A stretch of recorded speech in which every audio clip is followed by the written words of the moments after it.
तो आज का पाठ है पाठ नंबर 4 क्षमस्व महर्षि, जिसका अर्थ है हे महर्षि क्षमा करें। तो सबसे पहले पाठ का जो फर्स्ट पैराग्राफ दिया गया है उसको हम ले रहे हैं। इसका हिंदी अनुवाद मैं आपको पढ़कर बता देती हूँ। भारत में अनेक महापुरुष हुए, महर्षि दयानंद उनमें से प्रमुख थे। उस समय समाज में अनेक बुराइयां प्रचलित थीं, जैसे अंधविश्वास, स्त्री अशिक्षा, बाल विवाह, जाति प्रथा इत्यादि। इन सब का निवारण करते हुए और वेद धर्म का प्रचार करते हुए महर्षि भारत में सब जगह घूमे। सत्य असत्य के ज्ञान के लिए उन्होंने एक प्रसिद्ध ग्रंथ सत्यार्थ प्रकाश भी रचा। महर्षि दयानंद अतीव सहनशील भी थे। अब इसी पैराग्राफ से संबंधित जो एग्ज़ाम में क्वेश्चंस आते हैं, जिस तरह के एक पदेन, पूर्ण वाक्यन और भाष्य कार्यम, वो आप सभी के सामने है। लेकिन उससे पहले कुछ शब्द जिनका पद परिचय आप देख रहे हैं राइट साइड में। महापुरुषाः, इसका अर्थ है अनेक महापुरुष। मूल शब्द मैंने लिखा है साइड में महापुरुष, और इसमें लगा है प्रथमा विभक्ति बहुवचन। पुल्लिंग शब्द है ये, तो आपको साइड में दिया हुआ है कि पुल्लिंग शब्द प्रथमा विभक्ति बहुवचन है। और अगर ये प्रश्न निर्माण में आता है, अंडरलाइन वर्ड है, तो आप प्रश्न बनाएंगे के। ठीक इसी तरह सेकंड है कुरीतयः। कुरीतयः में मूल शब्द है कुरीति, जो कि स्त्रीलिंग शब्द है, और इसमें लगा है प्रथमा विभक्ति बहुवचन। और अगर ये प्रश्न निर्माण में है तो प्रश्न बनेगा इसका काह। महर्षि, महर्षि में मूल शब्द महर्षि, ये पुल्लिंग शब्द है, प्रथमा विभक्ति एक वचन लगा है, और प्रश्न इसका बनेगा कह। और क्षमाशीलः, मूल शब्द क्षमाशील है, और ये भी पुल्लिंग शब्द है, प्रथम पुरुष एक वचन लगा है।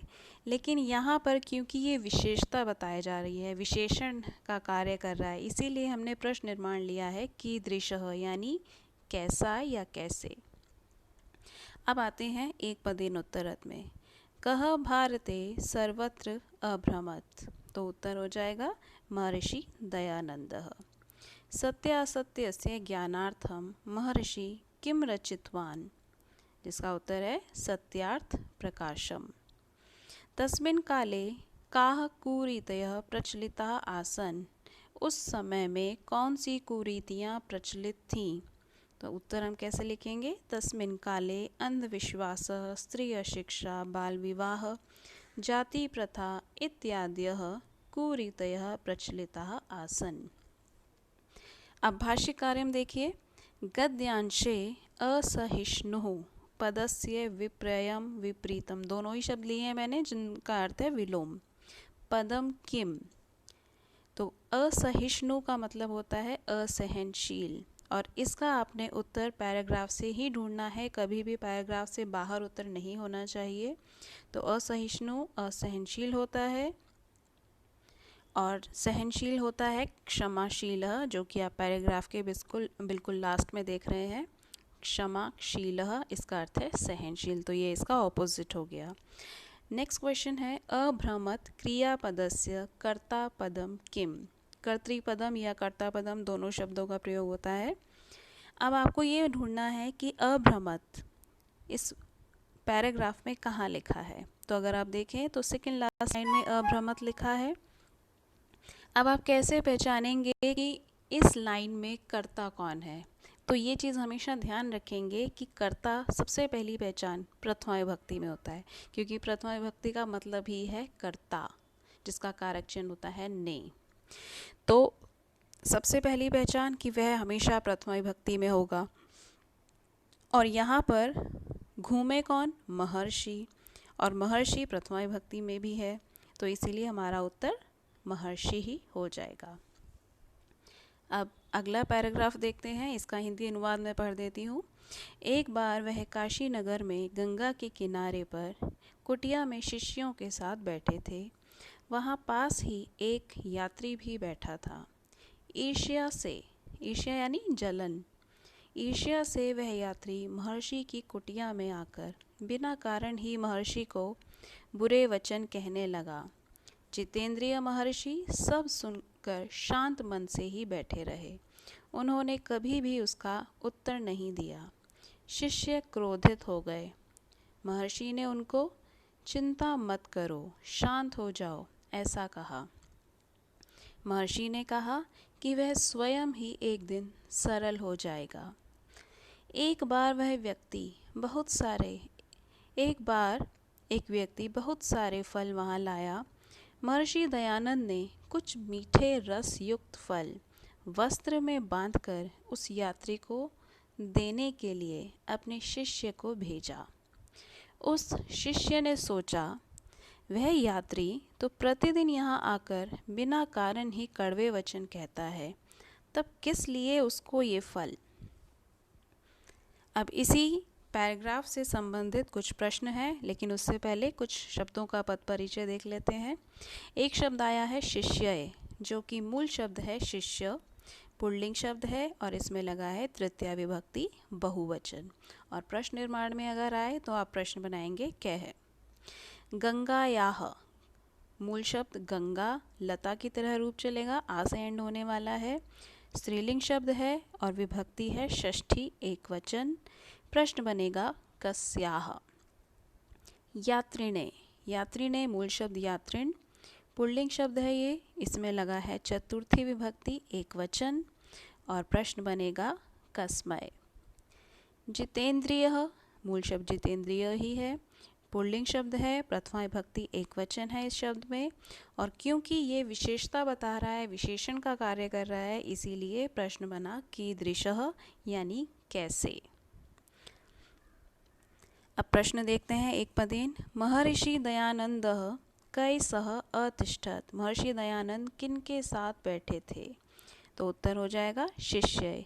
एक चीज़ का ध्यान रखेंगे, क्वेश्चन में आपको प्रश्न जिस विभक्ति में पूछा गया है, जैसे कै तृतीय विभक्ति का बहुवचन है, तो आप ये ध्यान रखेंगे आपका उत्तर भी उसी विभक्ति का होना चाहिए।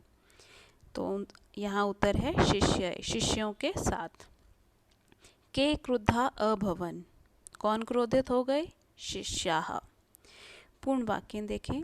महर्षि यात्री ने किम प्रेषितवान, महर्षि ने यात्री के लिए क्या भेजा। महर्षि ही यात्री ने कानिचित मधुराणि रसयुक्तानि फलानि प्रेषितवान, महर्षि ने यात्री के लिए कुछ मीठे रसयुक्त फल भेजे। अब देखिए भाष्यकार्यम। गद्यांशे गत्वा पदस्य विप्रयम विपरीतम पदम किम, यानी आपको बताना है गत्वा जिसका अर्थ होता है जाकर, इसका गद्यांश में विलोम शब्द कौन सा प्रयोग किया गया है, तो उत्तर है आगत्य। आगत्य का मतलब है आकर और गत्वा का अर्थ है जाकर। और अगला क्वेश्चन देखें। वदति स्म क्रियापदस्य कर्तृपदम किम, यानी वदति स्म का आपको कर्ता बताना है, और पैराग्राफ में वदति स्म प्रयोग किया गया है यात्री के लिए, और यात्री अगर आप देखें तो प्रथमा विभक्ति में है, तो आपका उत्तर सही है। और अब आखिरी पैराग्राफ देखिए, इसका हिंदी अनुवाद में पढ़ रही हूँ। शिष्य के भाव को जानकर महर्षि ने कहा, चिंता मत करो, उस यात्री को फल देकर आओ। गुरु की आज्ञा से शिष्य यात्री के पास जाकर बोला, हमारे स्वामी के द्वारा आपके लिए ये फल भेजे गए हैं, कृपया स्वीकार करें। उस असहनशील यात्री ने फिर से बुरे वचन कहे। शिष्य ने महर्षि के पास जाकर सारा वर्णन किया। महर्षि ने एक संदेश देकर फिर से शिष्य को वहाँ भेजा। शिष्य ने वहाँ जाकर कहा, हमारे स्वामी ने कहा है कि अमृत वर्षा से आपकी बहुत शक्ति नष्ट हो गई। फिर से अमृत वर्षा के लिए, शक्ति को प्राप्त करने के लिए ये मीठे रसयुक्त फल स्वीकार करें। यह सुनकर वह यात्री लज्जित होकर और दौड़कर महर्षि के पास आकर दोनों पैरों में गिरकर बोला, क्षमा करें महर्षि, क्षमा करें, मैं अपराधी हूँ, आप देव हैं, क्षमा करें, क्षमा करें। यह सब देखकर शिष्य चकित थे। अब इस पैराग्राफ पर बेस कुछ क्वेश्चंस हैं। उससे पहले पद परिचय। स्वामीना, स्वामीना का मूल शब्द है स्वामी, जो कि पुल्लिंग शब्द है और इसमें लगा है तृतीया विभक्ति एक वचन। और प्रश्न निर्माण में प्रश्न बनेगा केन। इसी तरह आज्ञया, आज्ञया मूल शब्द आज्ञा, लता की तरह रूप चलेगा, स्त्रीलिंग तृतीया विभक्ति एक वचन है ये, तो प्रश्न बनेगा कया। चकिताः मूल शब्द चकित है, पुल्लिंग शब्द है, प्रथमा विभक्ति, माफ़ कीजिए एक वचन लिखा है परंतु ये बहुवचन है, और प्रश्न बनेगा कीदृशाः। अमृत वर्षायै, अमृत वर्षायै मूल शब्द है अमृत वर्षा, लता की तरह रूप चलेगा, स्त्रीलिंग चतुर्थी विभक्ति एक वचन है ये, जिसका प्रश्न बनेगा कस्यै। अब एक पदेन देख लें। कह पुनः दुर्वचनानि अकथयत, कौन फिर से बुरे वचन कहने लगा, तो उत्तर हो गया यात्री। यात्री कीदृश आसीत, यात्री कैसा था, असहनशील था वो, तो इसीलिए इसके लिए शब्द आ जाएगा असहिष्णुः। जब भी आप इस तरह का प्रश्न देखें कीदृश कैसा था, तो ये ध्यान रखें वहाँ विशेषण शब्द ही कोई आने वाला है उसके उत्तर में। पूर्ण वाक्य देखें। शिष्यः यात्रिणः समीपं गत्वा किम अवदत्, शिष्य ने यात्री के पास जाकर क्या कहा। शिष्यः यात्रिणः समीपं गत्वा अस्माकं स्वामिना भवतः कृते एतानि फलानि प्रेषितानि, कृपया स्वीकरोतु इति अवदत्। जब इस तरह का क्वेश्चन आता है जहाँ पे आपको पूछा जाए किसने कहा, क्या कहा, तो वहाँ हम उस पैराग्राफ में से उस वर्ड, उस सेंटेंस को इन्वर्टेड कॉमा में ले लेते हैं और फिर एंड में लिखते हैं इति। इति यानी ऐसा कहा या ऐसा बोला। और भाष्यकार में देखें। गद्यांशे समीपम गत्वा पदस्य पर्यायम पदम किम। अब समीपम गत्वा का पर्यायवाची आपको बताना है और उपगत्य का भी अर्थ है समीपम गत्वा, पास जाकर, तो ये इसका पर्यायवाची हो गया। प्रेषितवान, क्रिया का कर्ता आपको बताना है। भेजे, किसने भेजे, महर्षि ने, और महर्षि प्रथमा विभक्ति का शब्द है, इसीलिए हमारा उत्तर सही है। तो इस तरीके से पाठ पर आधारित एक पदेन, पूर्ण वाक्यन और भाष्यकार्यम के प्रश्न आते हैं जिनकी आप प्रैक्टिस कर सकते हैं। तो आज के लिए इतना ही। तब तक के लिए अपना ध्यान रखें। Take care. फिर मिलते हैं नई वीडियो के साथ।